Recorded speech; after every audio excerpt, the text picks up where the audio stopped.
cerca. Evidentemente el título lo han puesto allí como fundamentos o razones bíblicas, de alguna manera, o razones para defender a María.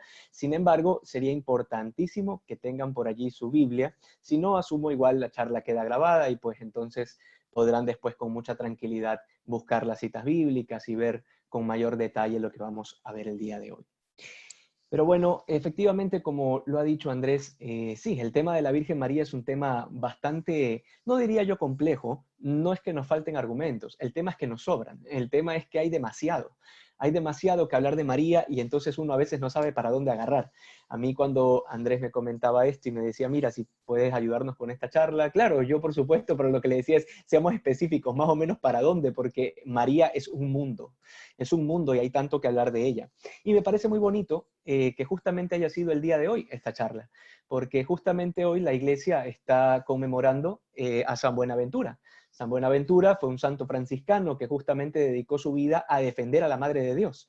Hizo varios escritos referentes a la Virgen Santísima y además también me parece providencial porque el día de mañana, como muchos saben, pues celebramos también a Nuestra Señora del Carmen. Entonces estamos aquí ensanduchados entre dos fiestas marianas que son importantísimas y son muy bonitas. Más que fiesta mariana, en el caso de San Buenaventura, pues es más bien una persona que se dedicó completamente a la Madre de Dios. Entonces, bueno, de María, pues todos sabrán, María habla muy poco en la Biblia. En la Biblia de María, digamos, básicamente tenemos el Magnificat y el diálogo pues que tiene con el ángel Gabriel, y por allí cuando se le pierde el niño Jesús y entonces pues lo encuentra. Básicamente son esos los diálogos que más o menos conocemos de María. Sin embargo, pues aunque María habla poco en las escrituras sí hablan mucho de María. Y entonces por allí vamos a partir un poco. Muchas veces nuestros hermanos protestantes o muchas veces nosotros mismos, católicos, cuando hablamos de este tema de María, uno dice, bueno, pero ¿y dónde? ¿No? Viene la famosa pregunta de ¿dónde dice en la Biblia? Cuando uno escucha esta pregunta, uno no tiene por qué espantarse, no tiene por qué asustarse, sino más bien, a ver, un segundo. Hay que primero identificar eh, hasta qué punto nosotros tenemos que dar razones de nuestra fe. Hasta qué punto es importante ponerse a buscar en la Biblia. Muchas veces hay gente que no quiere encontrar la verdad, lo que quiere es discutir. Entonces, cuando nos encontramos con ese tipo de situaciones, pues evidentemente no vale la pena, ¿no?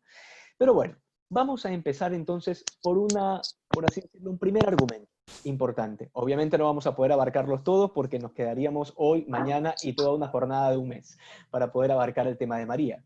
Sin embargo, la primera cosa que me pareció interesante que profundicemos es el título que la iglesia le da a María. Tiene un montón de títulos. De hecho, nosotros lo rezamos en las letanías.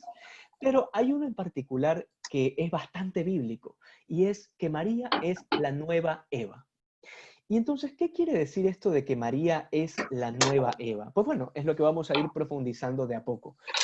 Primero, vámonos ubicando todos en el libro del Génesis. Vamos ubicándonos en el libro del Génesis, en el capítulo 1. Y hasta eso, yo les voy diciendo qué significa el nombre de Eva. Si nosotros decimos que María es la nueva Eva, pues ¿qué quiere decir el nombre Eva? Eva es un nombre arameo que quiere decir madre de todos los vivientes. Eso es lo que quiere decir Eva. Eva significa, repito, madre de todos los vivientes. Entonces, si Eva es la madre de todos los vivientes, pues evidentemente en Adán están representados pues también el padre de todos los vivientes, por así decirlo. Por eso son nuestros primeros padres. Eso es lo que el catecismo habla acerca de Adán y Eva. Entonces, cuando nosotros entendemos que Eva es madre de todos los vivientes, justamente por eso la iglesia dice que cuando cometen el pecado original, pues nos hemos fregado todos. Nadie se ha salvado aquí, absolutamente todos nos hemos fregado y todos nosotros nacemos con el pecado original y por eso tenemos que bautizarnos. Entonces, a excepción de Jesucristo y de la Virgen Santísima, absolutamente todos nacemos con pecado. ¿Por qué? Porque esta primera pareja, por ser madre de todos los vivientes, evidentemente lo que sea que haya sucedido con ellos, nos transmite a nosotros su situación. Hasta aquí, porque esto no es necesariamente catequesis de pecado original, sino que vamos a centrarnos en María. Ok, a partir del Génesis nos damos cuenta que desde el primer capítulo comienza con el versículo 1 diciendo, en el principio creó Dios el cielo y la tierra. Porque claro, la intención del autor del Génesis es decirnos que hay un orden en la creación. Y entonces por eso comienza a contar días. que nosotros sabemos que son 7 los días que cuenta en el Génesis. De hecho, nosotros vamos a ir avanzando un poquito y entonces nos damos cuenta que en el primer día, pues, dice hágase la luz. Y luego en el segundo día hace el firmamento, separa la tierra de las aguas, luego viene el tercer día, cuarto día, hasta llegar al sexto día. En el sexto día sucede algo interesante, y es que Dios crea al hombre. En el sexto día Dios crea al hombre, crea a Adán. Y entonces al crear a Adán, inmediatamente termina, por así decirlo, todo su trabajo de la creación, y sabemos entonces que en el séptimo día, que fue lo que hizo Dios según el Génesis, pues descansó. Dios descansó, es lo que nos dice el Génesis, y por eso a partir de entonces los judíos considerarán el séptimo día, el día sábado, como el día santo, el día del Señor. Ok, hasta ahí estamos todos perfectos. Sin embargo, algo sucede en este séptimo día. En el sexto día ha creado al hombre, en el séptimo día descansa. Sin embargo, sucede que cuando el Señor descansa, inmediatamente en el capítulo 1, versículo 22, nosotros nos damos cuenta que, ojo, seguimos en el séptimo día en el que Dios está descansando. Sin embargo, dice que de la costilla el Señor Dios ha tomado del hombre y ha formado a la mujer. Esto sucede en el séptimo día del libro del Génesis. Estamos en Génesis capítulo 1, versículo 22. De la costilla del hombre, Dios saca y crea a la mujer. Tenemos entonces que en este séptimo día, y grábense este número, el séptimo día es muy importante porque en el séptimo día entonces tenemos a Adán y Eva, tenemos a la pareja completa. En el sexto día solamente estaba Adán, pero ahora en el séptimo día, como Dios vio que no era correcto que el hombre esté solo, pues le crea una compañera. Y tenemos a Adán y Eva. Hasta aquí hemos visto un poco esto del Génesis, que estoy seguro la mayoría lo conoce muy bien. Perfecto. Ahora vamos a dejar el Génesis en un apartado por un momento y ahora nos vamos a ir al Evangelio de Juan. Vamos a irnos todos al Evangelio de Juan. Está mucho más adelante, ya estamos en el Nuevo Testamento, la venida del Señor Jesús. Y entonces en el Evangelio de Juan, en el capítulo 1, al igual que en el Génesis, nos vamos a dar cuenta de un pequeño detalle. ¿Cómo Juan comienza su Evangelio? Juan comienza su Evangelio exactamente con las mismas palabras con las que lo comienza el Génesis. En el principio. Juan comienza diciendo, en el principio existía la palabra, y la palabra estaba junto a Dios, y la palabra era Dios. Aquí los testigos de Jehová, por ejemplo, en sus Biblias cambian esta palabra, ¿no? Y le ponen como un Dios, ¿no? Porque los testigos de Jehová no creen que Jesús sea Dios, ¿no? Pero eso es harina de otro costal. Algún otro día que me inviten les hablaremos de eso. Pero hoy nos damos cuenta que entonces, ¿cuál es la intención de San Juan? ¿Por qué San Juan comienza diciendo en el principio como que arremedando al Génesis? Porque la intención de San Juan es contarte que va a haber una nueva creación. La intención de San Juan es decirte, oye, a partir del Génesis hemos llegado hasta el día séptimo, el día santo del Señor, pero ahora, a partir de que Dios se ha encarnado en Jesucristo, esto ya es una nueva creación. Aquí hay cosas nuevas. Y entonces por eso en el libro de Juan, desde el capítulo 1, comienza a decirte en el principio. Pero no solamente se queda allí, por si acaso. Juan también comienza a tomar como referencia del Génesis y comienza a contar días. Y entonces vemos aquí en el primer día, y quiero que me ayuden llevando la cuenta junto conmigo, en el primer día vemos aquí, en el principio existía la palabra y la palabra estaba junto a Dios y la palabra era Dios. Juan comienza a hablar acerca del testimonio de Juan Bautista, vamos avanzando, y entonces de repente nos damos cuenta en el versículo 29, seguimos en el capítulo 1 de San Juan, nos damos cuenta en el versículo 29 que Juan dice, al día siguiente ve a Jesús venir hacia él y dice, he ahí el Cordero de Dios que quita el pecado del mundo. Es decir, Juan va a comenzar a contar días. Ya nos ha dicho en el principio, ese es el primer día, y ahora en el versículo 29 nos dice al día siguiente. Entonces tenemos ahora 2 días. Juan va contando. Dice, al día siguiente ve a Jesús y exclama Juan Bautista, este es el Cordero de Dios. Y entonces seguimos avanzando un poquito en los versículos y vamos al versículo 35. Todo esto es en el capítulo 1 de Juan. En el versículo 35, Juan vuelve a decir al día siguiente. Y ojo, esto es una cosa bastante particular, porque no lo vamos a volver a encontrar nunca más en el Evangelio, ¿ah? Ni Juan va a volver a contar los días, ni ningún otro evangelista va a volverlo a hacer. Juan hace esto para identificar que hay una nueva creación en Cristo. Y entonces nos dice, al día siguiente, versículo 35, Juan se encontraba de nuevo allí con 2 de sus discípulos, fijándose en Jesús que pasaba, y dice nuevamente, he ahí el Cordero de Dios. Porque claro, Juan quiere centrarlo todo en la persona de Jesús. Quiere que todos nos demos cuenta que ahora la nueva creación comienza a partir de Jesucristo. Y entonces con este día tenemos, ¿cuántos días? Ya vamos 3. Tenemos 3 días ya. Y entonces continuamos en esta lectura y nos vamos al versículo 43. Seguimos en el capítulo 1 del Evangelio de Juan. Versículo 43. Al día siguiente, Jesús quiso partir para Galilea y encuentra a Felipe y Jesús le dice, sígueme. Y entonces comienza a contar evidentemente cómo Jesús convoca a los primeros discípulos. ¿Tenemos ya cuántos días? 4. Tenemos 4 días que Juan ha venido contando desde en el principio, ¿no? Desde el versículo 1. Y hasta aquí tenemos estos 4 días y esta particularidad de que San Juan comienza a contar los días. Sin embargo, ahora seguimos en el Evangelio de Juan, vamos al capítulo 2 de San Juan.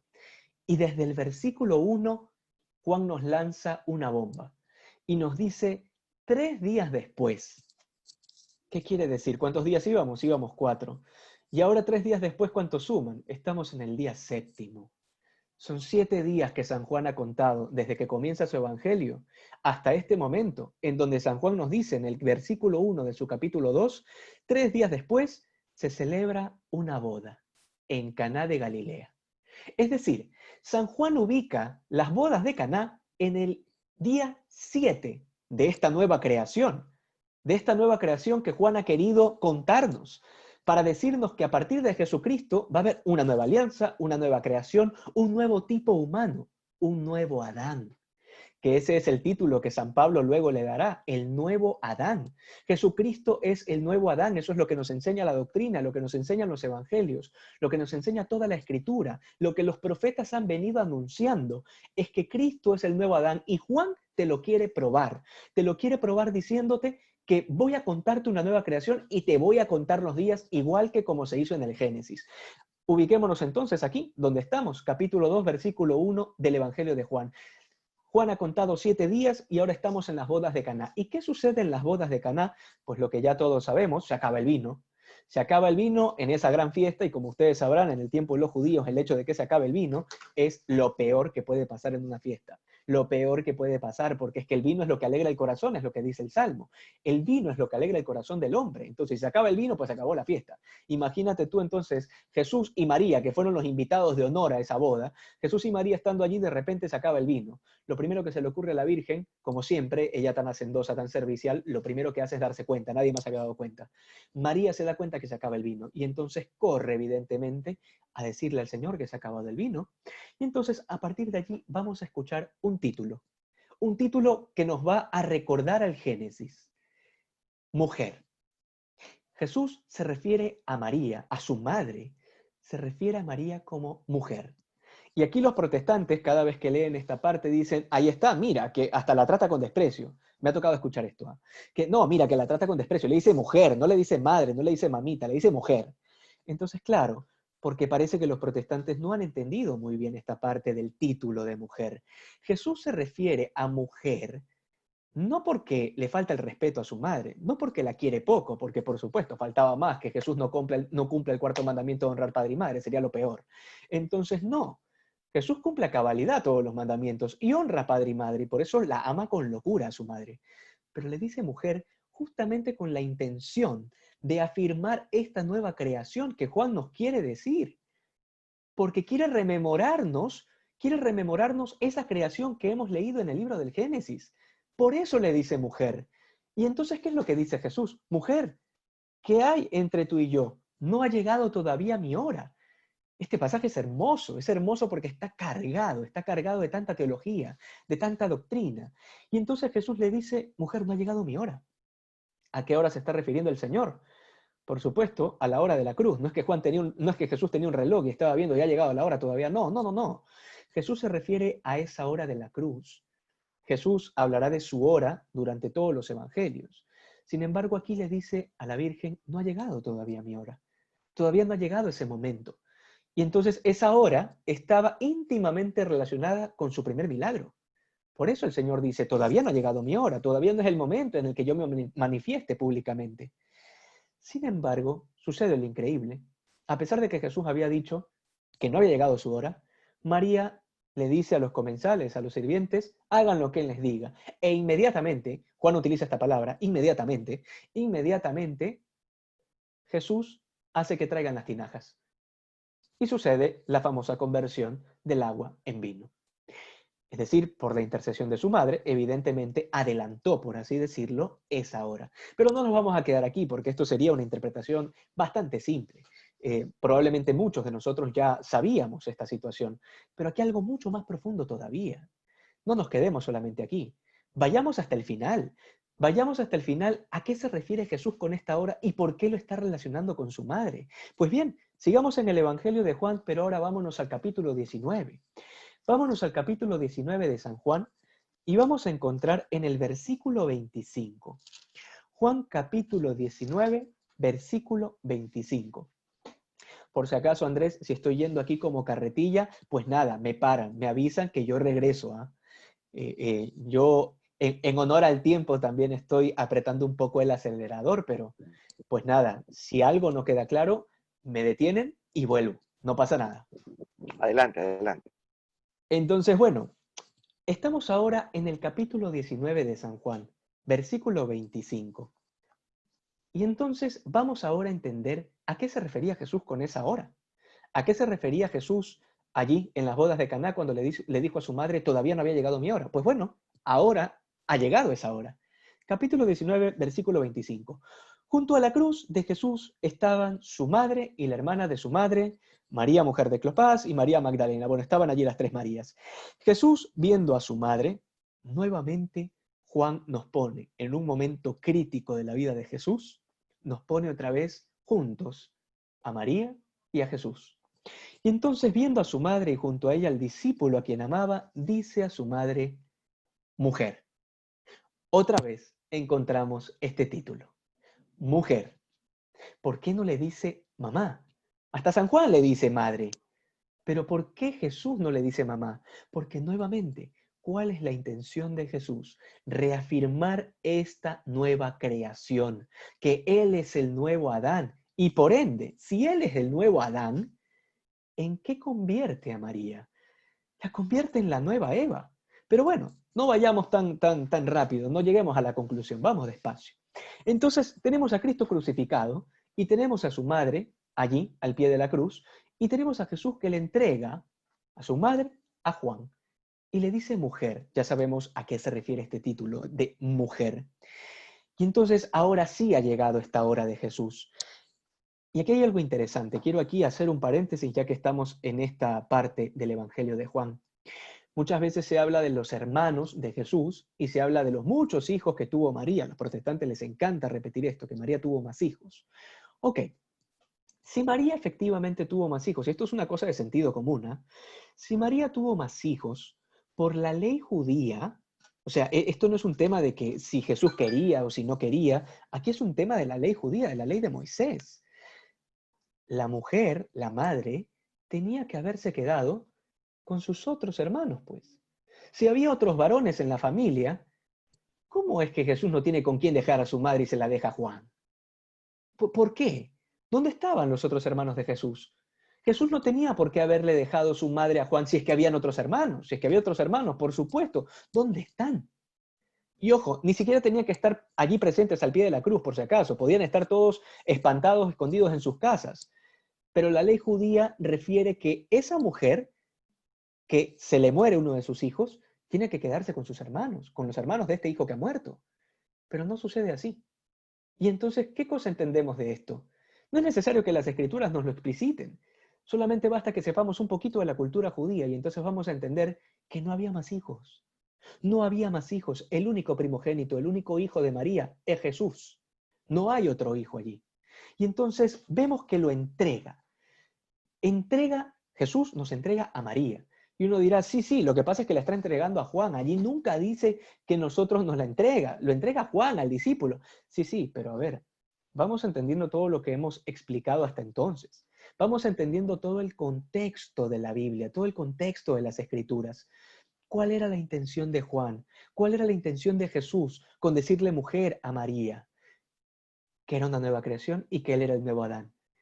Y entonces, claro, si él era el nuevo Adán y Juan cada vez se toma la molestia de ponerlos juntos en las bodas de Caná y en el momento de la hora de Jesús en la crucifixión, por supuesto, María, evidentemente, con el título de mujer, se convierte en la nueva Eva. Y si María es la nueva Eva, ¿qué cosa significaba el nombre de Eva?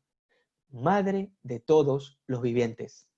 Madre de todos los vivientes. Eso era lo que significaba el nombre de Eva en arameo. Si María es la nueva Eva, pues entonces la lógica es que, por supuesto, sí tiene más hijos. Cuando un protestante viene y me dice, no, es que María tuvo más hijos. Sí, la verdad es que sí, tiene más hijos. Tiene muchos hijos. Tú y yo somos sus hijos. Todos aquellos que hemos sido redimidos por la sangre de Jesucristo somos inmediatamente incorporados al cuerpo místico de Jesús e inmediatamente nos convertimos en hijos de María también, porque María, como nueva Eva, es madre de todos los vivientes. Madre de todos los vivientes. Y esta es la hermosura de comprender las Escrituras. Aquí se consuma esa nueva hora. Y aquí también vamos entendiendo que efectivamente no han existido más hermanos de Jesús. Sin embargo, vamos avanzando a otro título importante de María que la Iglesia siempre ha reconocido desde los primeros siglos. María como la Madre de Dios. María es Madre de Dios y en esto normalmente es aquí donde mucha gente se cae para atrás y a la gente se le paran los pelos cuando uno dice que María es Madre de Dios porque entonces salen y dicen, no, porque Dios no pudo haber tenido madre. Y claro, aquí es más bien un poquito falta de entendimiento de lo que nosotros comprendemos en la persona de Jesucristo.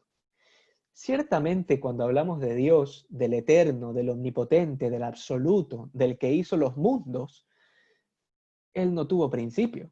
Y eso lo sabemos, lo decimos en el credo. Nadie ha creado a Dios, eso ya lo sabemos.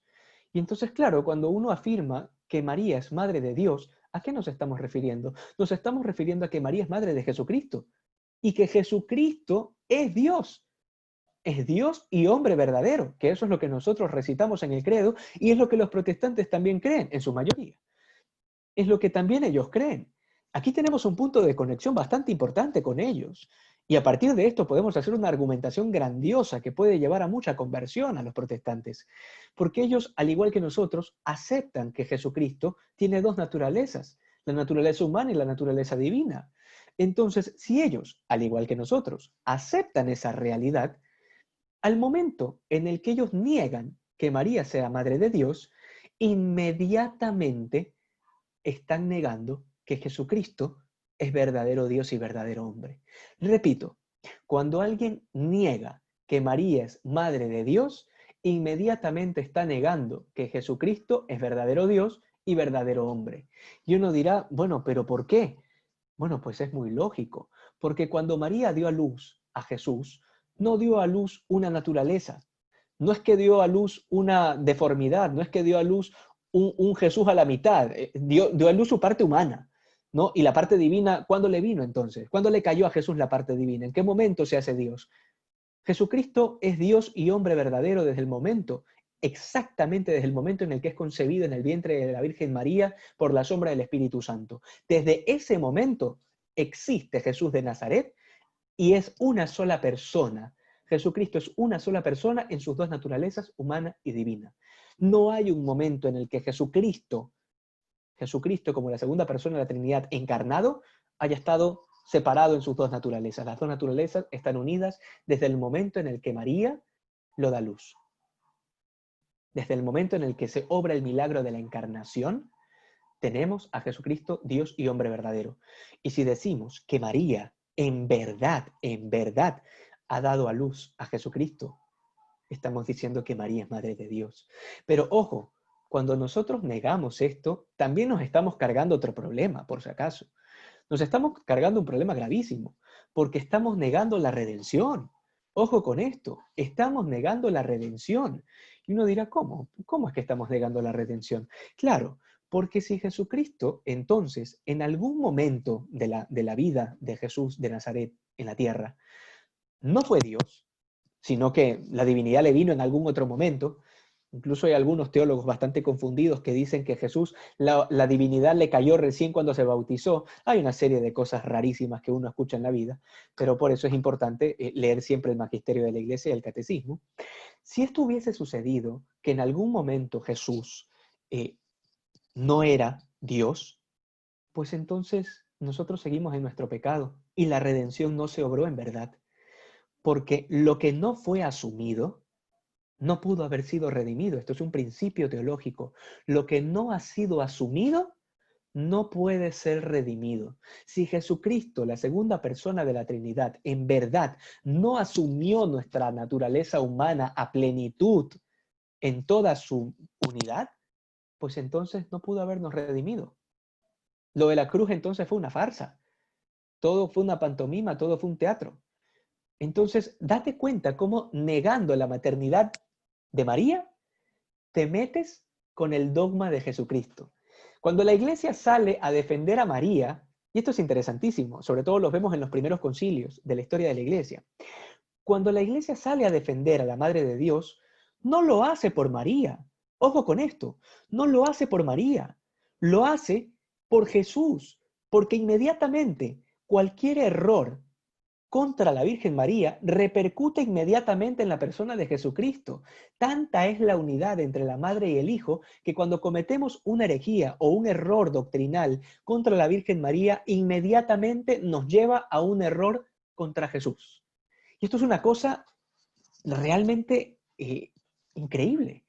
Porque claro, uno dirá, pero ¿cómo es posible que nuestros hermanos protestantes no puedan darse cuenta de esto? Y es allí donde yo digo, lo que pasa es que nosotros los católicos no es que no leemos la Biblia. Ese no es el problema. Porque claro, nosotros los católicos estas cosas probablemente las sabemos. Las sabemos sin leer la Biblia, y eso sí es un problema, por supuesto. Pero las sabemos sin leer la Biblia. Un niño de catequesis sabe que María es Madre de Dios. Un niño de catequesis 101. Y lo sabe sin leer la Biblia, ¿eh? Porque nosotros hemos recibido una tradición. Es muy distinto a los protestantes. Los protestantes no tienen tradición, sino que solamente se rigen por lo que el pastor les enseña. Entonces, claro, allí lo único que ellos conocen son los versículos y los pasajes bíblicos que el pastor más o menos les ha enseñado. Nosotros, en cambio, tenemos toda la riqueza de 2020 años. Entonces, por supuesto, es más complicado y por eso hay muchos católicos que ni siquiera tocan la Biblia. Porque dicen, no, pero yo ya lo sé, ¿para qué lo tengo que buscar en la Biblia? Es que tienes que leerlo. Tienes que saber dónde está, tienes que saber de dónde salió. La Biblia, por si acaso, la Biblia, si es que hubiese sido patentada alguna vez, tendría que haberlo patentada la Iglesia Católica, porque es que la Biblia es católica. La Iglesia Católica es la que ha recopilado los libros y es la que ha, por así decirlo, le ha puesto el nombre que hoy conocemos como Biblia. Entonces, a partir de esta realidad, nosotros vamos entendiendo que efectivamente María es Madre de Dios. Pero vamos a ir incluso al tema bíblico, que es después de todo lo que nos toca el día de hoy. Vamos a ir al Evangelio de Lucas. Vamos a ir al Evangelio de Lucas en el capítulo 1 del Evangelio de Lucas. Si se van dando cuenta que María siempre aparece en las primeras partes de los evangelios. Y claro, porque María es, siendo la nueva Eva, es la que introduce al nuevo Adán también. Entonces, claro, vemos aquí en el Evangelio de Lucas, vamos al capítulo 1, y nos vamos a ir al versículo 28. Y entrando, le dijo, alégrate, llena de gracia, el Señor está contigo. Claro, aquí tenemos el ángel Gabriel y el encuentro con María. Alégrate llena de gracia, el Señor está contigo. Llena de gracia, llena de gracia. Entonces, ¿qué quiere decir esto de que ella está llena de gracia? Quiere decir que no hay pecado en ella. Eso quiere decir que está llena de gracia, que no hay pecado en ella. ¿Dónde está en la Biblia que la Virgen no tuvo pecado? Aquí, en Lucas 1:28. Aquí nos está diciendo el evangelista Lucas que María es llena de gracia. ¿Y qué quiere decir llena de gracia? Que no te entra pecado, pues. Por eso nosotros cuando estamos en estado de gracia podemos comulgar. Y cuando estamos en pecado mortal, pues tenemos que confesarnos. Porque hemos roto esa amistad con Dios. No estamos en gracia de Dios. Pero aquí Lucas lo que nos está diciendo es que María no tuvo ese problema. Lo que nos está diciendo es que María es llena de gracia. Pero vamos a ir un poquito más allá. Seguimos en el capítulo 1 del Evangelio de Lucas. Y entonces vamos a ir al versículo 43. al versículo 43. Aquí nos damos cuenta que hay este encuentro entre la prima de la Virgen, que es la prima Santa Isabel, y María. Hay este encuentro entre estas dos mujeres e inmediatamente hay una exclamación de parte de Isabel. Y esta exclamación, por si acaso, es realmente fulminante. Subrayenla, grábenla, imprímanla en una gigantografía y péguenla en su cama, en el portal de su casa, como quieran. Pero siempre recuerden esta cita bíblica, Lucas 1:43. Es este momento en el que Santa Isabel dice: ¿de dónde a mí que venga a verme la madre de mi Señor? ¿Dónde dice en la Biblia que María es madre de Dios? Aquí. Aquí lo estamos leyendo. La madre de mi Señor. Señor, Kyrios, Adonai. ¿Qué quiere decir? Ese es un título divino. Eso es un título divino. Cuando los judíos escuchaban Señor, se tenían que postrar de rodillas en la tierra. ¿Por qué? Porque era el nombre divino que los judíos no se atrevían a pronunciar. No se atrevían a pronunciarlo. Señor. Es así como se refiere Isabel. Dice, la madre de mi Señor. Aquí ya no nos cabe duda. No hay nada aquí que interpretar, es que aquí está muy explícito.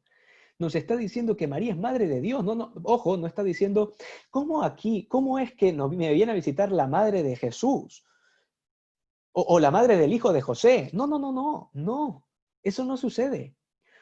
Lucas se tomó este pequeño detalle de poner madre del Señor.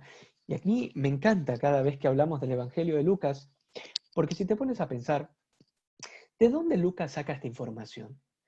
¿De dónde Lucas saca el encuentro entre María e Isabel? ¿De dónde Lucas saca el detalle de la anunciación? ¿De dónde Lucas saca el detalle del nacimiento del Señor? O del Magnificat, el cántico de María, que es el que sigue estos versículos que estamos leyendo. De María. ¿Cuál es la fuente de Lucas? La Virgen. ¿De dónde saca Lucas todos estos detalles de la infancia de Jesús? De nadie más que de la Virgen María. Nadie más pudo haber sabido lo que estaba sucediendo en este momento. Si el ángel Gabriel se le aparece es a María, a nadie más se le aparece a María. ¿Cómo entonces? ¿Qué, acaso Lucas estaba por la ventana espiando? No, no, para nada, nadie estaba allí. Entonces, todos estos detalles que nosotros tenemos en el Evangelio de Lucas nos han llegado justamente por la boca de la Virgen María. Lucas se entera de todo esto por la Virgen. Por eso me encanta tanto el Evangelio de Lucas, porque es un evangelio mariano. Es un evangelio lleno de detalles de la Virgen María. Hasta aquí, más o menos, hemos visto un poco ciertos títulos. Hemos visto María como la nueva Eva, lo hemos fundamentado con el Génesis y nos hemos dado cuenta de esta relación profunda que hay entre el Génesis y Juan, la intención de Juan de una nueva creación. Ahora hemos visto un poco acerca de María, Madre de Dios. Sin embargo, antes de ir avanzando a un último punto, yo sí quisiera que no nos pasemos por alto de esto. Vamos a ir al Apocalipsis. Vamos a ir al libro del Apocalipsis, que es el último libro de la Biblia. Entonces, en el Apocalipsis, como todos sabemos, el Apocalipsis ha sido escrito por el evangelista San Juan, y fue escrito justamente en un momento donde los cristianos estaban siendo duramente perseguidos.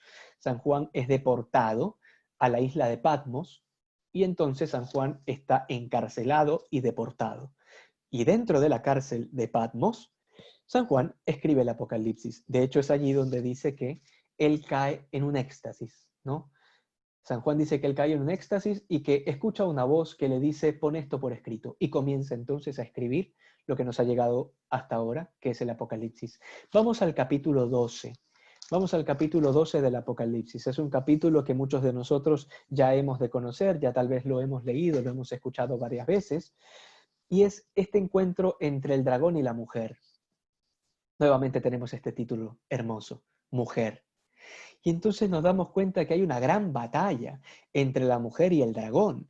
Y entonces San Juan nos dice aquí, nos dice en el Apocalipsis, que la mujer estaba encinta.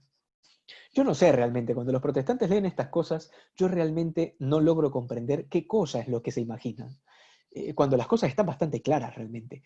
O sea, aquí nosotros vemos en el capítulo 12 del Apocalipsis que hay una mujer. Ojo, nuevamente tenemos el título que ya se ha repetido en el Génesis, que ya Juan nos dio repitiendo también en su Evangelio, y entonces ahora lo tenemos aquí otra vez, y nos dice el detalle del Apocalipsis es que la mujer estaba encinta.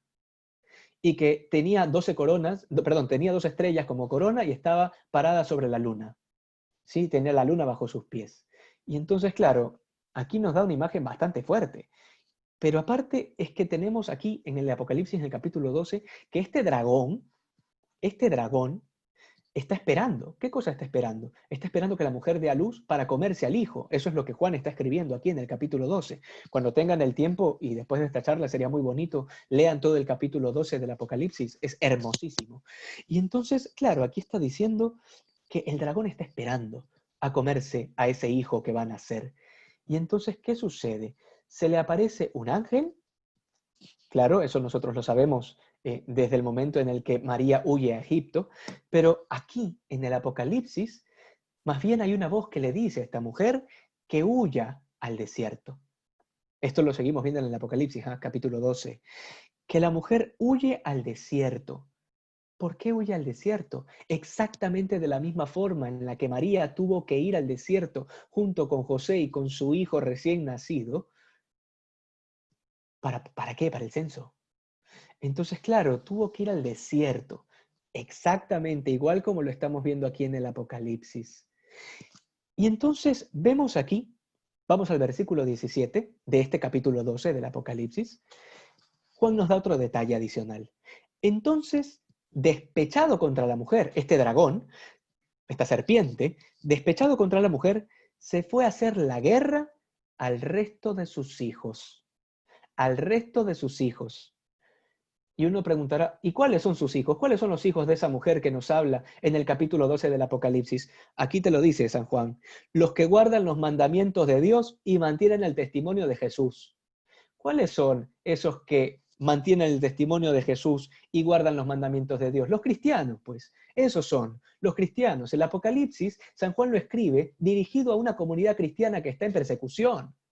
Entonces, por eso utiliza toda esta simbología de la mujer y del dragón. Pero lo que te está diciendo en este momento, San Juan, es que los hijos de esta mujer, primero que esta mujer es la nueva Eva, que es la Virgen Santísima, y segundo, que los hijos de esta mujer, que el dragón, el demonio, la serpiente antigua, va a perseguir durante todo este tiempo, somos nosotros. Somos nosotros los hijos de esa mujer, somos el nuevo pueblo de Dios, somos la nueva creación, el nuevo pacto, la nueva ley.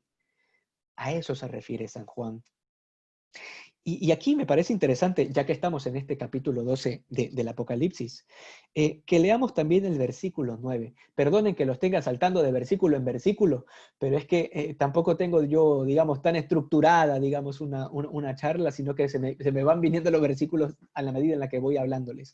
Vamos al versículo 9 del capítulo 12. Seguimos en el capítulo 12 del Apocalipsis. En el versículo 9, San Juan nos da otro detalle adicional sobre esta serpiente. Nos dice: y fue arrojado el gran dragón, la serpiente antigua, el llamado Diablo y Satanás, el seductor del mundo entero. Ok, esto es importante, ¿ah? Si están acostumbrados a subrayar la Biblia, subrayen esta partecita también, que es muy importante. ¿Por qué? Porque aquí este dragón es el primer momento en el que San Juan dice que ese dragón es la serpiente antigua. La serpiente antigua. ¿Recuerdan ustedes algún texto bíblico tal vez en donde se habla de una serpiente? Claro, lo hemos leído ya. Vámonos a Génesis 3:15. Yo sé, ahora los voy a hacer voltear todita la Biblia, lo siento. Vámonos a Génesis 3:15. Y entonces, claro, este es el famoso protoevangelio. Vámonos a Génesis 3:15. Teniendo en nuestra cabeza esta imagen de esta serpiente antigua que nos habla San Juan en el capítulo 12 del Apocalipsis. Repito, Génesis capítulo 3, versículo 15.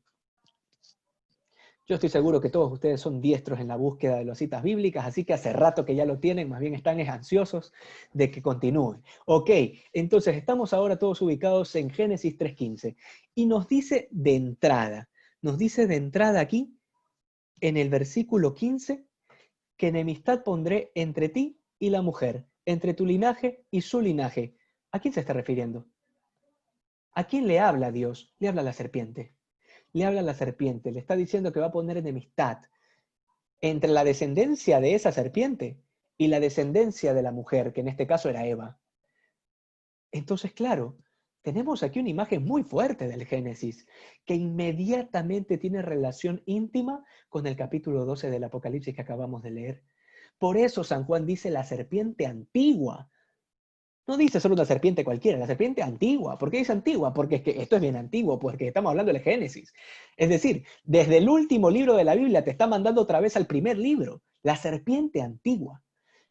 Y entonces, si esa es la serpiente antigua, y en este momento lo que estamos viendo es una batalla campal, una batalla de furia entre esta serpiente antigua y esta mujer, es evidente que lo que estamos viendo aquí es la plenitud, el cumplimiento de aquella profecía que está en Génesis 3:15. Aquí estamos viendo el cumplimiento total de esa enemistad que iba a haber entre la mujer y la serpiente. Ahora la estamos viendo en el capítulo 12 del Apocalipsis. Esta es la enemistad a la que se refería. Y por si fuera poco, dice, entre tus descendientes y los suyos. Porque ahora sabemos que Eva significa madre de todos los vivientes y que María es la nueva Eva y que por eso en el capítulo 12 del Apocalipsis te está diciendo que los hijos de esa mujer que está peleando con el dragón son los que guardan los mandamientos de Dios y sostienen el testimonio de Jesús. No hay duda. O sea, aquí no hay para dónde irse, no hay para dónde correr. Esto está bastante claro. Aquí están hablando de la Madre de Dios y están hablando de que somos sus hijos y están hablando de que María es Madre de Dios y están hablando de que ella intercede por nosotros. Estas cuestiones realmente a mí en particular me apasiona cada vez que hablo de la Madre de Dios porque es que es un tema tan bonito, pero además de eso, a mí siempre me llena de mucha curiosidad cuando dicen que María y que cualquier cosa relacionada a la Virgen es algo no bíblico. A mí me da un infarto, a mí, de verdad, a mí se me revuelve el estómago cada vez que escucho eso. Porque yo digo, ¿cómo no es bíblico? Pero no sé si se han dado cuenta, pero si desde que he empezado a hablar, lo que hemos hecho es ir de una cita bíblica en otra. Todo lo que hemos estado hablando aquí no han sido por si acaso ideas de Steven Neira que yo les he venido a traer. No. Hemos estado hablando de la Biblia. No nos hemos despegado de las Escrituras. Entonces es aquí donde nosotros descubrimos que totalmente distinto a lo que piensan los protestantes, que digamos el amar a la Virgen, decir que la Virgen es Madre de Dios, uno dice, no es bíblico, es todo lo contrario. No hay cosa más bíblica que esta. Porque en María, al igual que en Jesús, que es el nuevo Adán, también se cumplen las profecías del Antiguo Testamento. María está presente desde el Génesis hasta el Apocalipsis. Date cuenta cómo la Madre de Dios está presente en todas las Escrituras, Antiguo y Nuevo Testamento. Sin embargo, por si a alguno le queda la duda de que no hay que alabar a la Madre de Dios porque eso no lo dice en ningún lado, pues bueno, volvamos un poquito a Lucas y con esto les prometo voy cerrando ya. Vamos al Evangelio de Lucas, volvamos al capítulo 1, versículo 48. Vamos al versículo 48. ¿Y qué es lo que nos dice el versículo 48? Estamos ahora en el canto del Magnificat. Como ustedes sabrán, ese hermoso canto que la iglesia reza en las vísperas, el Magnificat es un canto de alabanza, de adoración de parte de la Virgen hacia Dios, ¿no? Y ella saca a relucir su humildad. Y entonces aquí en el versículo 48 dice, porque ha puesto los ojos en la pequeñez de su esclava. Date cuenta de esta profunda humildad, tan contrario a lo de Eva. Eva comió del fruto justamente porque cayó en la tentación de la serpiente. María, por otro lado, viene a restituir esto con su obediencia, con su esclavitud a Dios. Esa es la verdadera libertad, ser esclavos de Dios. La verdadera libertad uno la encuentra contemplando a la Virgen. Cada vez que María dice, he aquí la esclava del Señor, allí nosotros encontramos la verdadera libertad. Nuestra verdadera libertad está en el ser esclavos de Dios. Continuemos. Dice, porque ha puesto los ojos en la pequeñez de su esclava. Por eso, desde ahora, todas las generaciones me llamarán bienaventurada. Todas las generaciones me llamarán bienaventurada. No solamente las generaciones desde el tiempo de Jesús, no, todas las generaciones. Es decir, nosotros también estamos incluidos en esto. La Virgen está profetizando algo. Está diciendo que todas las generaciones la van a llamar a ella bienaventurada. Bienaventurada, es decir, llena de gozo, llena de gracia, como lo ha dicho Lucas anteriormente en el capítulo 1, versículo 28. Entonces, ¿qué es lo que nosotros los católicos hacemos cada vez que alabamos a la Madre de Dios? Cumplir las Escrituras, cumplir lo que dice aquí. cumplir lo que manda el Evangelio de Lucas, cumplir lo que la Virgen ha profetizado en el canto del Magnificat. Lucas 1:48. Nosotros estamos alabando a la Madre de Dios, le estamos diciendo que ella es bienaventurada. Y cuando rezamos el rosario, lo único que estamos haciendo es decir 150 veces, eres bienaventurada. Eso es lo que estamos haciendo. Si eso, a mí me dicen, no, es que eso no es bíblico. Oye, tú no has leído la Biblia. El problema no es que las escrituras no hablen de la Virgen, el problema es que tú no has leído las escrituras. Entonces hay que profundizar y hay que meterse de cabeza en las escrituras para poder encontrar a la Madre de Dios. No hay cosa más bíblica que esta. Y entonces aquí nosotros ya descubrimos la función de María en nuestras vidas. Con esto quisiera cerrar un poco este pequeño espacio y si es que hay el chance, me gustaría también escucharles, ¿no? Si de repente tienen alguna pregunta o algo que quieran compartir. Nosotros aquí nos damos cuenta de cuál es la función de María en nuestras vidas. Ya nos hemos dado cuenta que María es la nueva Eva. Nos hemos dado cuenta que es esa mujer de la que habla el Apocalipsis en el capítulo 12. Nos hemos dado cuenta que somos sus hijos. Nos hemos dado cuenta que ella es la imagen que más detesta el demonio, que más detesta a Satanás, no soporta la imagen de la Madre de Dios. ¿Por qué? Porque es la criatura más humilde, es la esclava del Señor. Y de esto me da razón no solamente la Biblia, me da razón también todos los exorcistas de todos los tiempos de la Iglesia, porque en cada exorcismo todo exorcista vuelve a confirmar que a la invocación del nombre de María, los infiernos huyen. Entonces, claro, nosotros, aparte de descubrir todo esto en la Biblia, la última pregunta es, entonces, ¿quién es María en mi vida? Y esto nos lleva a una conclusión, que es la conclusión a la que llegó San Buenaventura, que es el santo que recordamos hoy. La creencia en la Virgen María, la devoción a la Madre de Dios, no es accesoria. Es decir, no es que, no, mira, yo amo a la Virgen y la respeto, pero en realidad yo solamente le rezo a Jesús y ya está. Y esto puede sonar muy bonito, ¿ah? Esto puede sonar muy bonito y cualquier protestante te va a aplaudir, pero esto no es lo que enseña las Escrituras. Esto no es lo que enseña la doctrina cristiana, esto no es lo que enseña la Iglesia. La Iglesia lo que te enseña es que tú no puedes tener a Jesús como Dios si no tienes a María como madre. La devoción a la Virgen Santísima no es accesoria. Todos nosotros, por el hecho de ser cristianos, y de estar inmersos en la muerte y resurrección de Jesucristo por el bautismo, inmediatamente nos constituimos en hijos de María. Nos constituimos en hijos de María. Cuando yo profundizo los dolores de María, y ojalá hayamos tenido todos la oportunidad hermosa de esta devoción de los 7 dolores, cuando nosotros profundizamos los dolores de la Madre de Dios, yo siempre digo que uno de los dolores más fuertes fue justamente al pie de la cruz. Fue uno de los dolores más fuertes. ¿Por qué? Porque allí nos parió a nosotros. Date cuenta, María nos parió a nosotros al pie de la cruz y nos parió con dolor. Nos parió con dolor. Ese fue el dolor de la Virgen, parirnos a nosotros al pie de la cruz. Porque a partir de la cruz es en ese momento en que nos hemos constituido en hijos de María.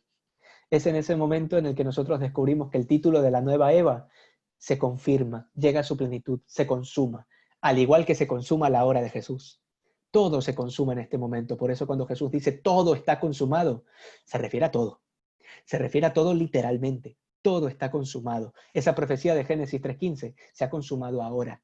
Esa profecía que han hablado los profetas respecto a la madre del amor hermoso, que también lo habla el eclesiástico en el capítulo 24, versículo 24, la madre del amor hermoso también se cumple en ese momento de la cruz. Entonces, cuando Jesús dice, todo está consumado, es que se ha consumado todo. Ahora tenemos una nueva madre, que es María, que es madre de Dios y madre nuestra. Pues bueno, hasta aquí un poco es lo que he querido compartir con ustedes. Espero no haber ido tan rápido y espero haber sido medianamente claro. A veces me enredo yo mismo, pero les pido disculpas cualquier cosa. Ahora quisiera escucharles también a ustedes. La verdad, bastante claro. Te agradecemos mucho por tu intervención y tu tiempo. Yo tengo una pregunta, pero quisiera saber si algún hermano nuestro tiene alguna pregunta, así que cedo este espacio a nuestros hermanos el que quiera hacer una pregunta adelante.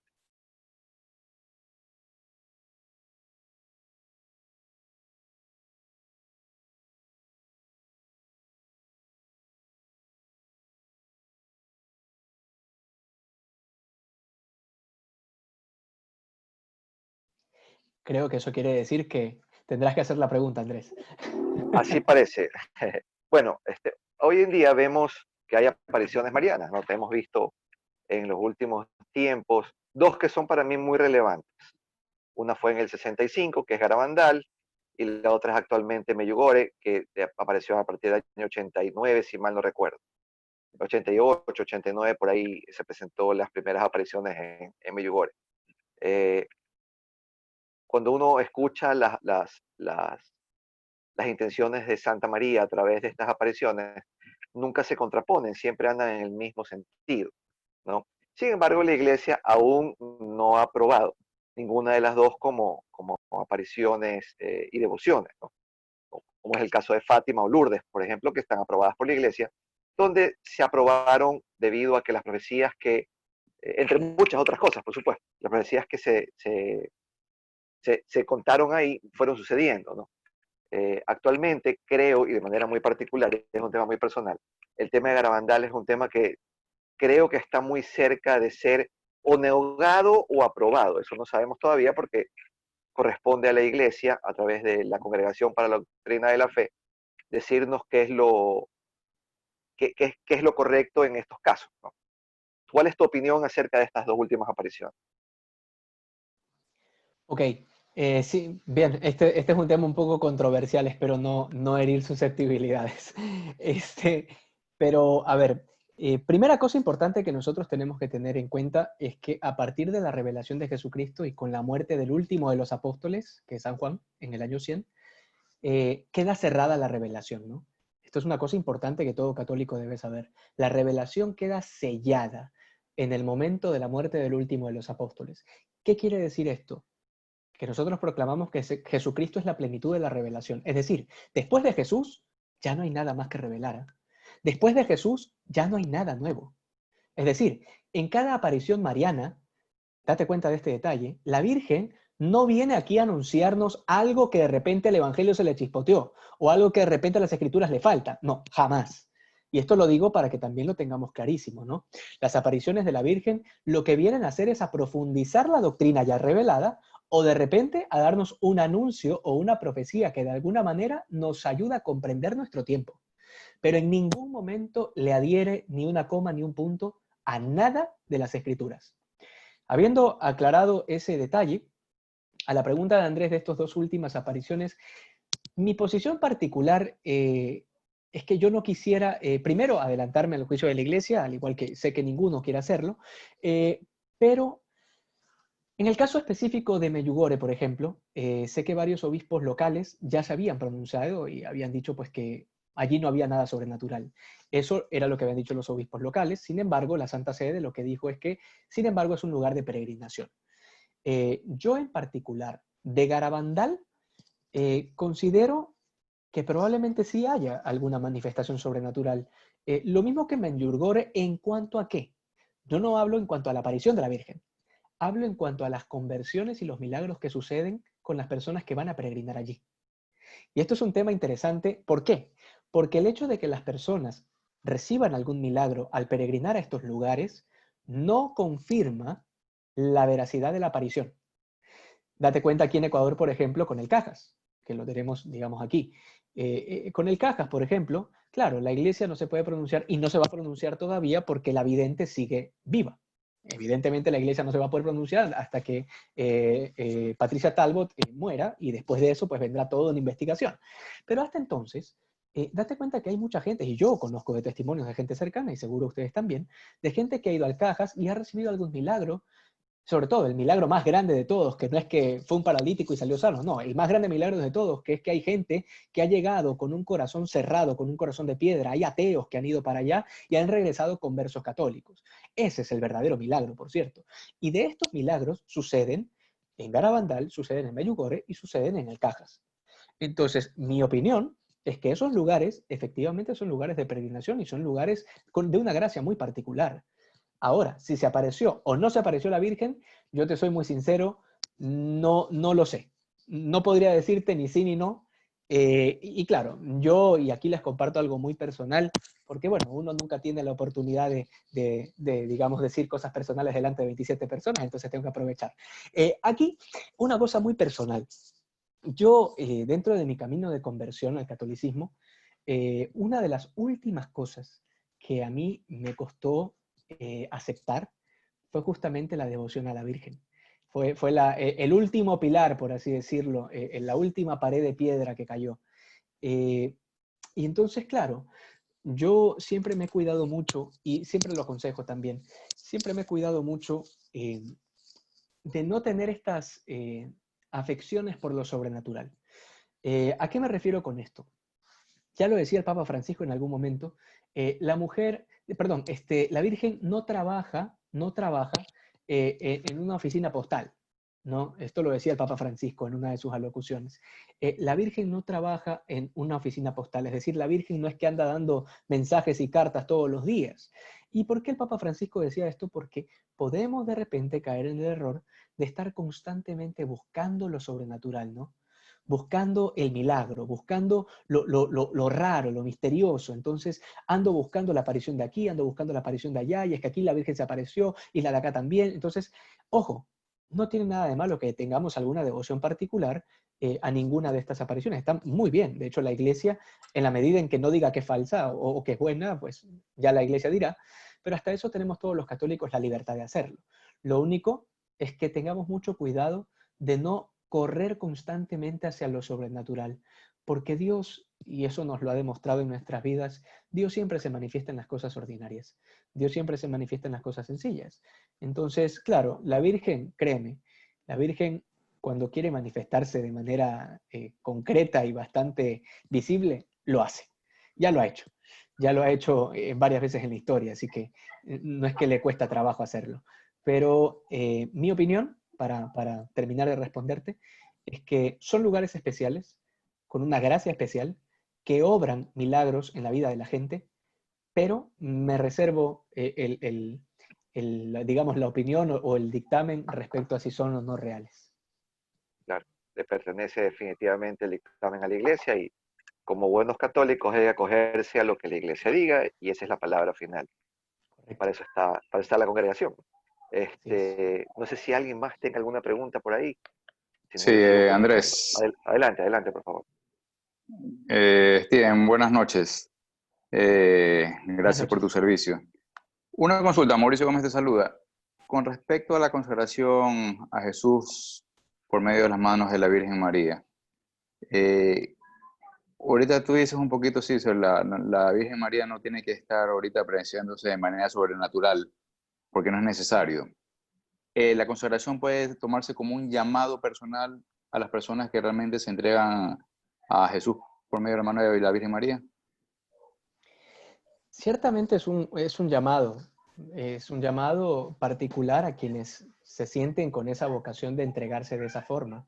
Sin embargo, ahora que tocas este tema, Mauricio, es un tema que a mí también me gusta mucho profundizarlo, porque siento que hay ciertos peligros a veces. Y aquí yo quiero ser bastante claro. Eh, Cuando nosotros hablamos de la consagración a Jesús por María, siempre hay que aclarar que todos estamos consagrados. Es decir, desde el momento del bautismo, nosotros ya respondemos a una obligación. Respondemos a una obligación que son las obligaciones que uno adquiere en el momento de la consagración a Jesús por María.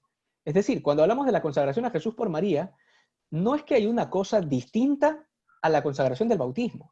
Y esto yo lo aclaro porque hay muchas personas, y esto puede pasar dentro de la iglesia, de hecho sucede, por eso lo aclaro. Hay gente que dice, no, no, es que tú no estás consagrado. ¿No? Yo sí estoy consagrado, entonces está con la medallita, ¿no? Entonces tú no estás consagrado, deberías consagrarte. Hermano, hermana, yo estoy consagrado desde el bautismo. O sea, claro, entonces, a partir de allí, nosotros entendemos que esta consagración lo que hace es profundizar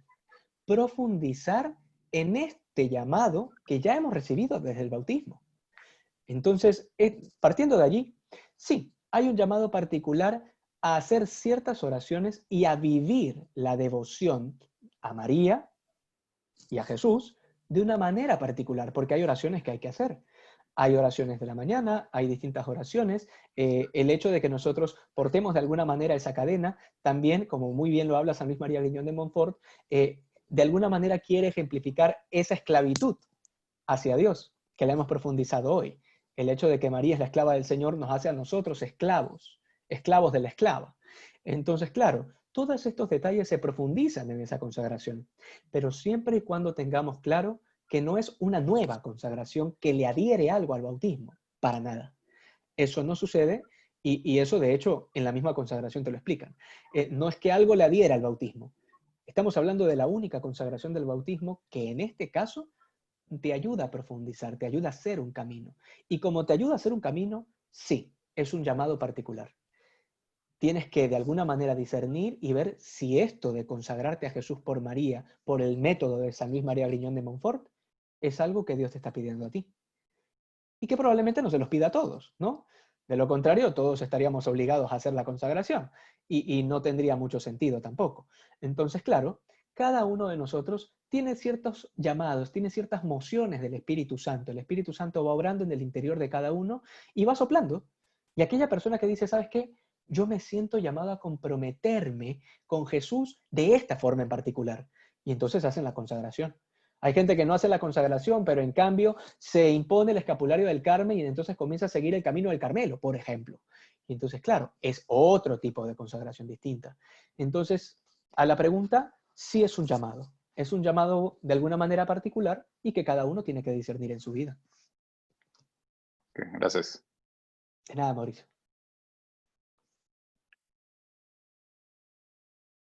¿Alguna otra pregunta? ¿Tiene algún hermano también que quiera contarnos? Adelante, adelante, Mercedes. Mercedes. Adelante. Hermanito, yo le quería hacer la pregunta de que, por ejemplo, cuando nos topamos con los hermanos separados, y a veces los he escuchado discutiendo acerca de la Madre María, nuestra madre, ¿no? Y como yo no soy de esas personas que me gusta pelear así, hacer escándalo en la calle, pero me duele, porque una vez incluso, no, siempre he escuchado, incluso en la metrovía, una vez que me tocó de subir, y había un protestante que hablaba basura de la Virgen María, que después, como había harta gente ahí, y yo estaba atrás, pero se le escuchaba porque tenía una vozarrón, a él se le escuchaba desde atrás. Y yo me puse a llorar porque dije, no puedo hacer nada, me sentí impotente, quería decirle algo y no podía. Entonces yo le pregunto a usted, ¿qué podría decir en algo que ya no sea que se presente ese hermano separado en público, pero que sea, por ejemplo, los que andan rondando ahí en nuestras casas, ¿no? Que a veces golpean la puerta o simplemente sabiendo que tengo un rótulo de que soy católica, pero sin embargo a veces ellos son necios. Y yo, como soy muy respetuosa, a veces les digo que no porque yo tengo mi religión, yo sé y respeto la de ellos. Y unos se van, pero otros quedan insistiendo. Entonces, como yo sé que van a hablar directamente de la parte de que hablan de María, entonces yo no sabría qué decirle. ¿Me podría decir, ayudarme cómo decir esas cosas? Claro que sí, Mercedes. Gracias por la pregunta. A ver, primero, bueno, hemos visto en esta pequeña charla varias argumentaciones bíblicas, bastantes argumentaciones bíblicas por dónde agarrar en el caso de que, porque claro, es un caso hipotético, así que no sabría cuál sería, digamos, la acusación, ¿no? Pueden hacer 1000 acusaciones. Pero la primera cosa que puede servir mucho a nivel general de lo que sea que se diga a la Virgen, porque hay cosas horrorosas que efectivamente a veces sí. dicen los hermanos protestantes, la primera cosa importante es enfocarlo desde el punto de vista de Jesús. Enfocarlo desde el punto de vista de Jesús. ¿A qué me refiero? He dicho hace un momento que Jesús, por ser perfecto hombre y por ser Dios, evidentemente Jesús cumple los 10 mandamientos a cabalidad. Yo le preguntaría al hermano protestante, oiga, ¿usted tiene duda alguna de que Jesús respeta y cumple los 10 mandamientos a la perfección? El hermano protestante lo que te va a decir es, por supuesto que los cumple, si él es Dios, Él es la perfección de la ley. Ok, perfecto. Entonces, ¿qué pasa con el mandamiento de honrar padre y madre? ¿Tú crees que Jesús se expresaría de su madre como tú te estás expresando de ella? Entonces, claro, partiendo de allí, nosotros a partir de la persona de Jesús podemos ir irradiando hacia la Virgen, porque date cuenta lo que dije desde el inicio, cualquier error que compromete al Hijo va a repercutir en la madre. Y cualquier error que repercute en la madre va a repercutir en el hijo. Porque hay una unidad entre Jesús y María que es muy profunda. Entonces, date cuenta cómo, cuando le insultan a la Virgen, tú inmediatamente agarras a Jesús. Tú inmediatamente agarras el camino del hijo. Le dices, a ver, usted está insultando a la mamá de Jesús. O sea, déjeme entender bien lo que usted está haciendo. Usted está insultando a la mamá de Jesús. O sea, ¿usted cree que Jesús se va a expresar de su madre de esa forma? Porque claro, hay un montón de acusaciones y por eso digo, no sabría darte una respuesta concreta porque habría que ver cuál sería la acusación en este caso. Pero como cosa general, yo primero empezaría yendo por el hijo, ¿no? Abordándolo desde el hijo. Y luego viene lo otro también. ¿Quién es María en las Escrituras? Y allí sí, yo recomendaría, sé que esta pequeña charla queda grabada, yo recomendaría que luego, con mucha tranquilidad, vea paso a paso cada una de estas argumentaciones, agarre su Biblia y empiece a marcar. Empiece a marcar esos argumentos en la Biblia. Para que, así como hacen los protestantes, oiga, ¿usted cree que los protestantes nacieron así ya sabiendo las citas bíblicas? Si se saben 3 o 4 citas bíblicas y esas son las que siempre utilizan. Ese es el truco. O sea, el truco es, si ustedes se dan cuenta, el truco de los protestantes es, con el dedo ya agarran, abren la Biblia y es que ya está gastada la Biblia porque la abren siempre en la misma página. Entonces la abren en la misma página y allí cayó la cita bíblica y entonces comienzan a hablar y uno dice, uy, ¿cómo se sabe toda la...? No se sabe toda la Biblia. Se sabe un par de citas bíblicas que la sacan de contexto y eso es lo que le repiten en su casa y en la casa del vecino. O sea, no hay una creatividad en ese sentido. Pero nosotros como católicos sí tenemos la obligación de saber cuál es el contexto bíblico. A mí me encanta, por ejemplo, y perdón que saque un tema que no tiene nada que ver con la Virgen, pero me encanta cuando citan Éxodo 24, ¿no? Y salen con, no te harás imágenes de nada de lo que está en el cielo. Y no, uy, no, Jesús, ya me la sé de memoria. Entonces, claro, pero date cuenta que 3 capítulos más adelante del Éxodo, Dios manda a hacer imágenes. Entonces uno dice, ¿qué pasó aquí? Claro, lo que pasó es que el evangélico lo que vino es que te agarró una cita, te la sacó de contexto y te la puso. Y como tú no sabes, porque no lees la Biblia tampoco, pues estás perdido. Y entonces ahí uno pone la cara de chuzo y ahora qué hago, y aquí me agarraron y entonces uno se pone nervioso. Claro, no hay por qué ponerse nervioso. Primera cosa, nosotros no tenemos la obligación de sabernos la Biblia de memoria. Ojo, eso quítenselo de la cabeza, no es que hay que aprenderse citas bíblicas ni nada. Yo lo que digo, y sería muy bueno, cuando pueda, repita esta charla y paso por paso vaya con su Biblia, vaya viendo, vaya marcando y vaya profundizándolo. Récelo, rece con la Biblia. Eso ayuda muchísimo a que a uno las citas se le queden. Rece con la Biblia, abra las Escrituras, invoque al Espíritu Santo y comience a meditar estas citas bíblicas que hemos profundizado hoy, que tienen hartísima riqueza, tienen bastante profundidad. Imagínense, yo comienzo desde Génesis 3:15 y hay tanto que hablar de ese pecado original en el que nosotros hemos caído y de esa promesa de que vendrá un Salvador. O sea, hay tantas cosas que nosotros podemos sacar de allí. Entonces, son esos 2 consejos que yo podría darle. El primero, abordarlo desde el hijo, y la segunda, que usted agarre todos estos argumentos que hemos visto hoy y los vaya marcando en su Biblia y vaya rezando con ellos. Eso va a ayudar a que cuando algún protestante o alguna otra persona, ni siquiera protestante, algún católico incluso que está mal informado, que siempre toca en una reunión familiar, de repente le saque este tema y usted por lo menos sepa cómo conversarle. No es necesario que usted le diga, espérate un ratito que te voy a bajar la Biblia. No es necesario. No es necesario que usted recite la cita bíblica de memoria. Eso no es necesario, no sirve. El demonio se sabe las citas bíblicas de memoria. Si no, lea usted Mateo 4. En la tentación, ¿qué es lo que hace el demonio? Le cita la Biblia, ¿no? Tal como dice en tal pasaje. Oye, no, que te sepas las citas bíblicas no te hace mejor cristiano, por si acaso. Entonces, eso, quitémonoslo de la cabeza. Basta con que nosotros sepamos cuál es el hilo de la argumentación. ¿Cuál es el hilo de la argumentación? Más o menos que uno se acuerde el libro, por lo menos, y uno diga, sí, porque en el Génesis no es necesario que diga, en el capítulo 3, versículo 15, no es necesario. En el Génesis, hable usted del pecado original, de la serpiente y de la promesa que hace Dios, de que va a poner una enemistad. Y luego váyase al Apocalipsis. No diga el capítulo, pero basta con el libro. En el Apocalipsis vuelven a hablar de esa serpiente antigua y de esta enemistad con la mujer. ¿No es acaso esa la Virgen María? Es la mujer que está encinta y que el hijo que van a nacer de esa mujer va a dominar el mundo con cetro de hierro. Oh, por Dios, estamos hablando de Jesús entonces. Entonces, claro, todos estos argumentos lógicos, créame, yo se lo aseguro, a un protestante lo descolocan. ¿Por qué? Porque como acabo de decirle, El protestante lo que hace es grabarse una cita bíblica sacada de contexto. Se graba esa, la tiene subrayada, y entonces, claro, cuando ya va donde el católico, abre la Biblia y ¡plum! Aparece la cita y se la lanza. Y luego viene y ¡plas! Le saca de la otra cita y le lanza la otra. Y el católico está como que no sabe qué hacer porque no se acuerda ni siquiera cómo se llama el primer libro de la Biblia. En ese momento se bloquea. Entonces, usted despreocúpese de que tiene que saberse las citas. Basta con que se sepa la línea del argumento. Y basta. Espero haber respondido en algo, Mercedes. Andrés. ¿Sí? Sí, adelante, Marcelito. Adelante, Marcelito, adelante. Ok, gracias. Esteban, ante todo, pues te felicito, una muy bonita intervención, llena del Espíritu Santo, que nos ha llenado mucho.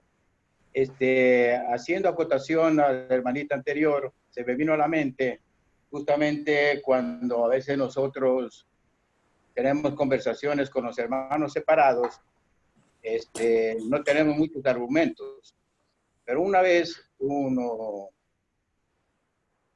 católico me explicó la parte del credo, que en el credo, sí, la mayor parte del rezo del credo son bíblicos, ¿no? Y les fui anotando, verso por verso, y fui anotando. Y con un hermano separado hicimos este diálogo, y me dice, no, pues el credo tampoco es bíblico.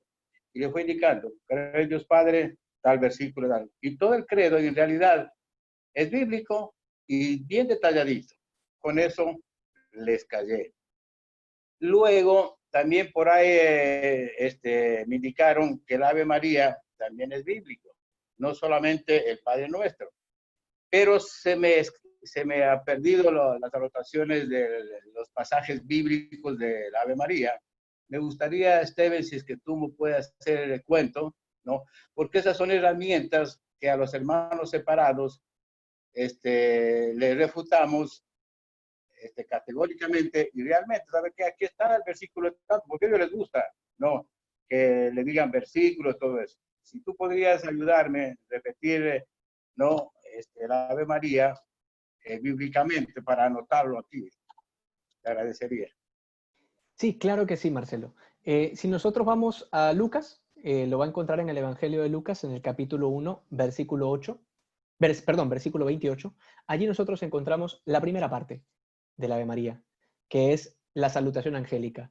Gabriel dice de manera tajante, alégrate llena de gracia, el Señor está contigo.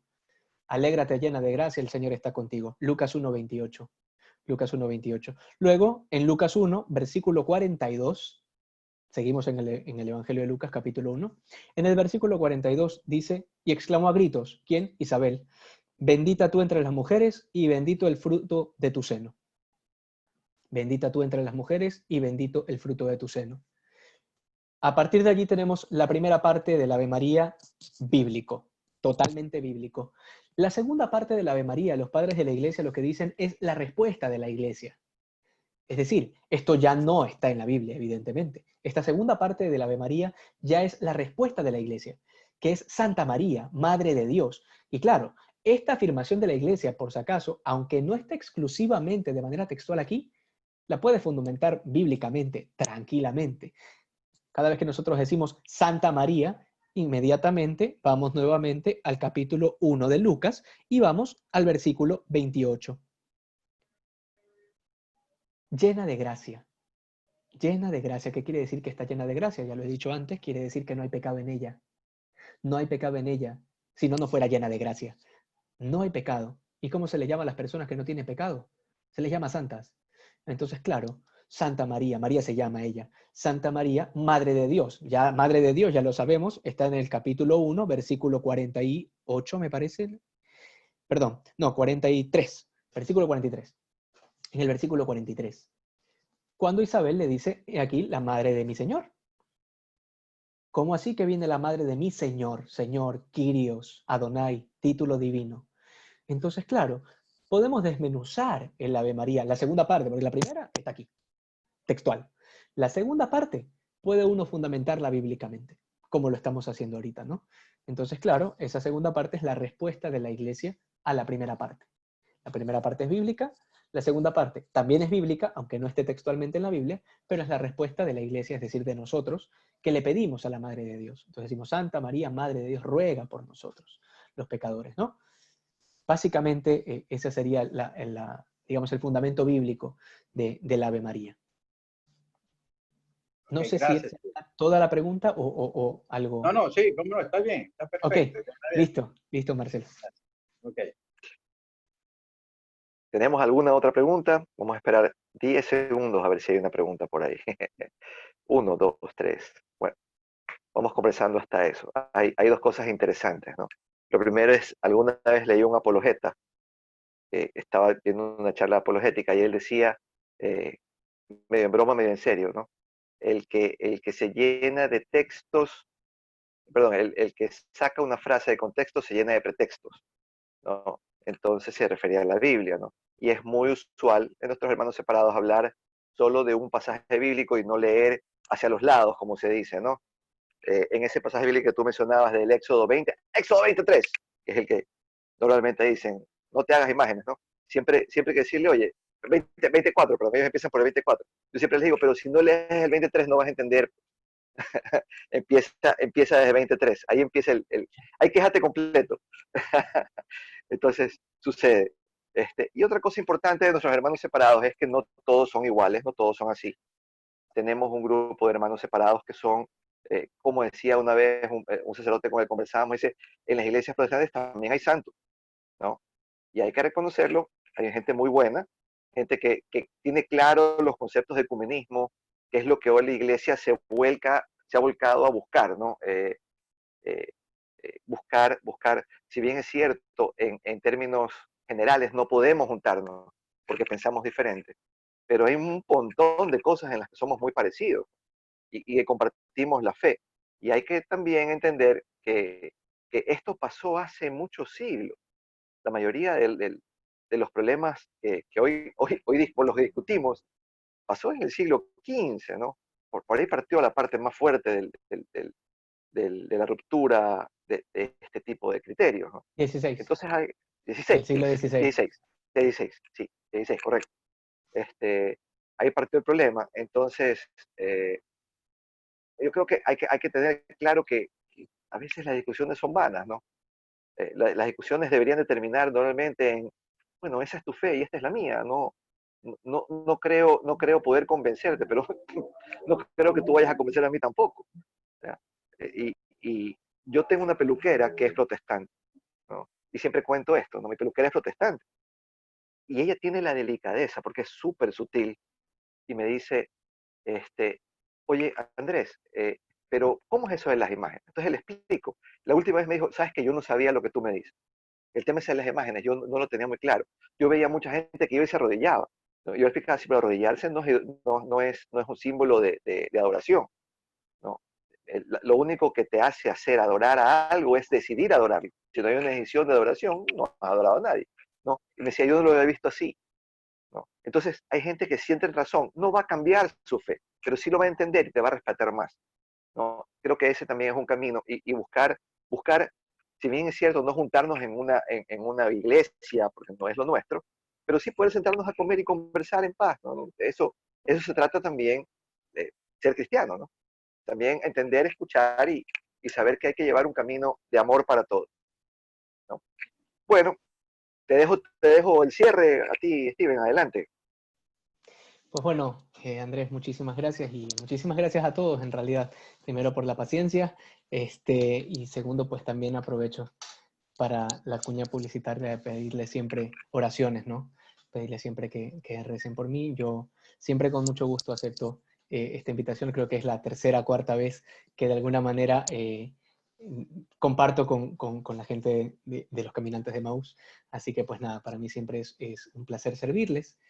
Y pues nada, yo más bien quisiera terminar con una oración a la Madre de Dios. Así que pues nada, me acompaña. Adelante, adelante.